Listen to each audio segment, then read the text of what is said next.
Okay, what's the deal with Michael Saylor and Bitcoin?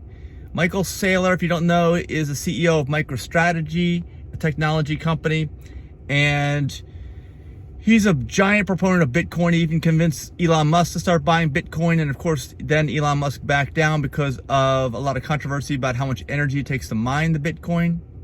All people need to do is just get an old Tesla with unlimited supercharging and stick a Bitcoin mining machine in there, and they can do it for free.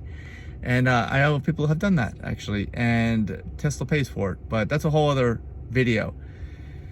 What's going on with Michael Saylor? Okay, so Michael Saylor owns a ton of Bitcoin. I don't know if he owns it just personally or through his company MicroStrategy, but it's so funny to watch. I watched this almost 4-hour video on this guy Lex something's channel, and he was just going through how the future of money, and of course everything kept coming back to Bitcoin. And then even this guy Lex asked him, well, what's so special about Bitcoin? Well, of course Michael Saylor kept harping on Bitcoin is property. It's not a commodity. It's not a security. It's property.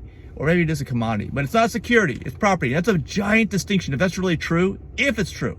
And I know that there's been all kinds of issues because almost everyone has thought until recently that all cryptocurrency is non-regulated, not a security. Nobody called it property, but now Michael Saylor is out there saying, well, Bitcoin is property, so you can never regulate it as a security.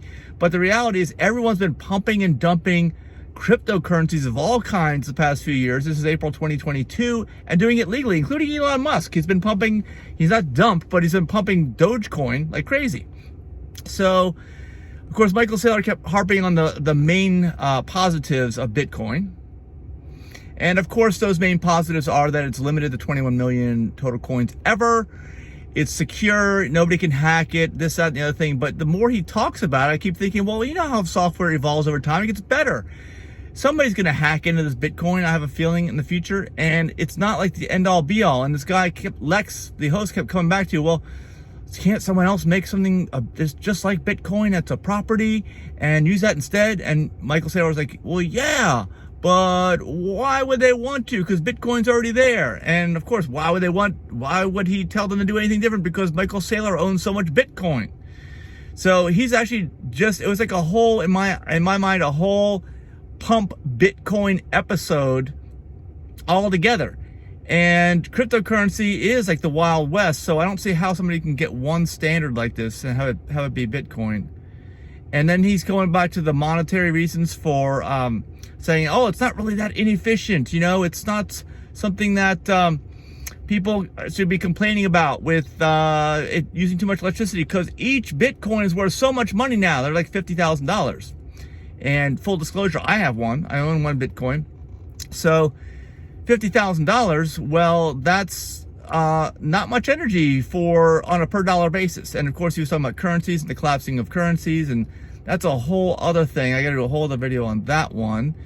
Changing of the New World Order, Ray Dalio, that's a whole other video. But Michael Saylor does believe that the currencies will go away. Cryptocurrency will go away. Cryptocurrency is a security, except for Bitcoin or something else that somebody might do similar to Bitcoin. So buy Bitcoin. That's basically it. That's why synopsis of it is like almost 4-hour video. So he didn't really prove anything to me, other than he talked about the concept of digital energy, which I need to learn more about. I think that's going to be more important into the future. Let me know your comments here about Bitcoin and Michael Saylor, and if you think he's just a snake oil salesman, and of course he's just out to self deal. And he kept saying in this video that ethics this, ethics that. You can't talk about something if it's a security, like his own MSTR, which he kept going over and over again, which he was doing. He was talking about it, but he wasn't talking about it, but he was really talking about it. Just like how Elon Musk got in trouble for his 420 funding secured tweets.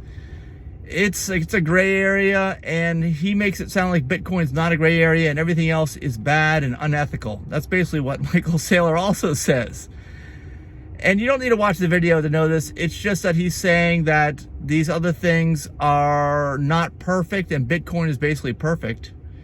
I don't know. I'm more concerned than ever after watching that video. Please let me know your thoughts below. Thanks so much. Bye. This is Supercharge number 2310 on the original battery pack and motors.